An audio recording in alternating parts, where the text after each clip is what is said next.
Hello friends, मैं हूं Rakesh Rao from design and software technologies Bangalore. इस वीडियो में मैं आपको ब्रिक्सिस की एक नई ब्रिक्सकैड लाइसेंसिंग पॉलिसी है उसके बारे में आपको बताना चाहता हूं। जब आप ब्रिक्सकैड स्टैंडअलोन लाइसेंस खरीदते हैं तो आप कोई एक कंप्यूटर पे उसमें एक्टिवेट कर देते हैं। तो ये सॉफ्टवेयर आप एक कंप्यूटर से दूसरे कंप्यूटर चाहे कितनी भी बार आप इसको ट्रांसफ़र कर सकते हैं। इसका एक प्रोसीजर है जिसको हम डीएक्टिवेशन और रीएक्टिवेशन कहते हैं। सिंपल सा प्रोसीजर है। लाइसेंस डीएक्टिवेट करने के लिए आपको ब्रिक्सकैड का जो हेल्प मेनू है उस पर जाके लाइसेंस मैनेजर पर क्लिक करना होगा। लाइसेंस मैनेजर जैसे ही खुलेगा वहाँ पे आपको एक डीएक्टिवेट का बटन दिखाई देगा। उसको क्लिक करो तो आपको एक वार्निंग मैसेज आएगी कि अभी ये लाइसेंस यहाँ से डीएक्टिवेट आप करने जा रहे हैं। डीएक्टिवेट करने के बाद इस कंप्यूटर पे वो लाइसेंस काम नहीं करेगा।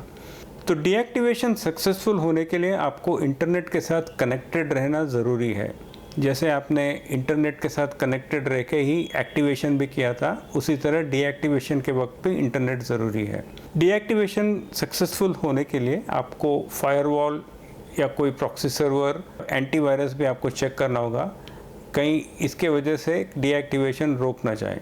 अगर डीएक्टिवेशन सक्सेसफुल हुआ तो आपको एक मैसेज आएगा जो इस तरह से एक पॉपअप बॉक्स में, जिसमें आपको साफ साफ मैसेज में क्लियरली लिखा होगा कि डीएक्टिवेशन इज़ सक्सेसफुल। अगर ये मैसेज नहीं आता है किसी वजह से या फिर कोई एरर मैसेज आता है, इसका मतलब है कि डीएक्टिवेशन सक्सेसफुल नहीं हुआ। इसको वेरीफाई करने का आपको एक और तरीका है।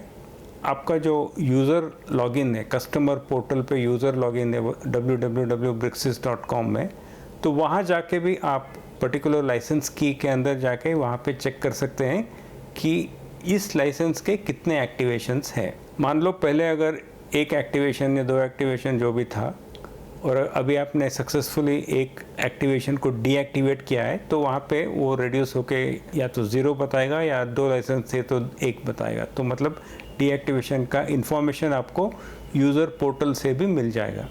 तो ये हुई डीएक्टिवेशन रीएक्टिवेशन की बात। वैसे डीएक्टिवेशन तो अभी बताया मैंने। रीएक्टिवेशन सिंपल है, आप सेम लाइसेंस की दोबारा कोई और कंप्यूटर में इंस्टॉल करके वहाँ पे डाल दो जैसे आपने पहले किया था, तो उस पर आपका रीएक्टिवेशन हो जाएगा। अब एक और टर्मिनोलॉजी है यहाँ पे जो हम रिवोक कहते हैं। तो आप रिवोक और डीएक्टिवेशन को कंफ्यूज मत कीजिएगा।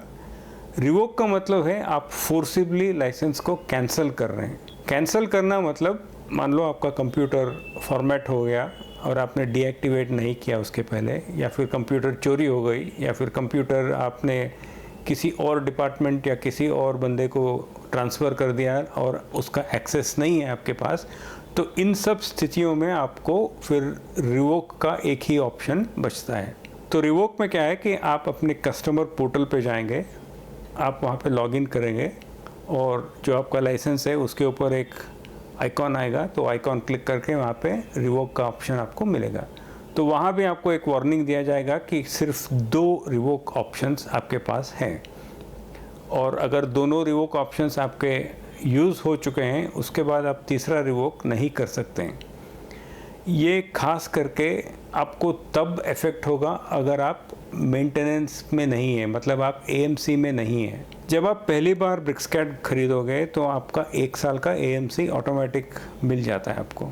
1 साल के बाद आप एएमसी या मेंटेनेंस रिन्यू कर सकते हैं, या फिर विदाउट रिन्यूइंग आप कंटिन्यू कर सकते हैं। लेकिन विदाउट रिन्यूइंग अगर आपने कंटिन्यू किया, ये जनवरी 1 से जो नई रूल बनी है इसके अनुसार आपको कोई भी बैकएंड सपोर्ट नहीं मिलेगा रिवोक के लिए। मतलब 2 बार अगर आप रिवोक कर चुके हैं तो तीसरी बार आपको बैकएंड का सपोर्ट नहीं मिलेगा।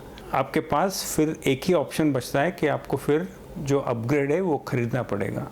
तो इसलिए हम कहते हैं कि आपको ये डीएक्टिवेशन रीएक्टिवेशन का प्रोसीजर अच्छी तरह से समझ के उसको जिम्मेदारी के साथ यूज़ करना होगा। रिवोक सिर्फ लास्ट ऑप्शन है। ऐसा नहीं कि आप पहली बार ही जाके रिवोक कर दो जब आप डीएक्टिवेट भी कर सकते थे। आई होप ये मैंने आपको क्लियर कर दिया कि इन दोनों चीज़ों का डिफरेंस क्या है, क्योंकि बैकएंड से अगर सपोर्ट नहीं मिलता है तो वो ब्रिक्सिस की पॉलिसी है और इस पर डिज़ाइन सेंस कुछ कर नहीं सकती है, ये हमारी बनाई हुई पॉलिसी नहीं है। तो इसलिए इस वीडियो के थ्रू मैं ये मैसेज आप तक पहुंचाना चाहता हूं कि ये जो इश्यूज़ को आप थोड़ा ध्यान में रखें। अब प्रैक्टिकली देखा जाए तो हमने कई रीज़न्स सुने कस्टमर से कि क्यों वो डीएक्टिवेट नहीं कर पाए। तो कुछ केसेस में कहते हैं कि आईटी वाला बंदा चेंज हो गया तो नया बंदा जो आया उसको पता नहीं था, या फिर इस तरह के कुछ रीज़न्स होते हैं कि हमारा डिवीज़न शिफ्ट हो गया, एक जगह से दूसरे जगह हो गया, वहाँ पे कोई दूसरा मैनेजर आ गया। तो ये सब आपकी तरफ से हो सकता है रीज़न्स हो, लेकिन अब के बाद आपको आपके जो स्टाफ लोग हैं उनको क्लियरली बताना है कि अगर इस तरह के सिचुएशंस है तो ये जिम्मेदारी आपकी है कि आप इसको सही तरीके से मैनेज करें, क्योंकि बाद में कोई प्रॉब्लम ना हो। इसलिए हम एडवांस में आपको हर कस्टमर लोगों को ये चीज़ बताना चाहते हैं। और कोई सवाल हो तो डेफिनेटली मुझे ईमेल या फ़ोन या जो भी कम्युनिकेशन चैनल है उससे रीच आउट कर सकते हैं। Thank you for watching the video.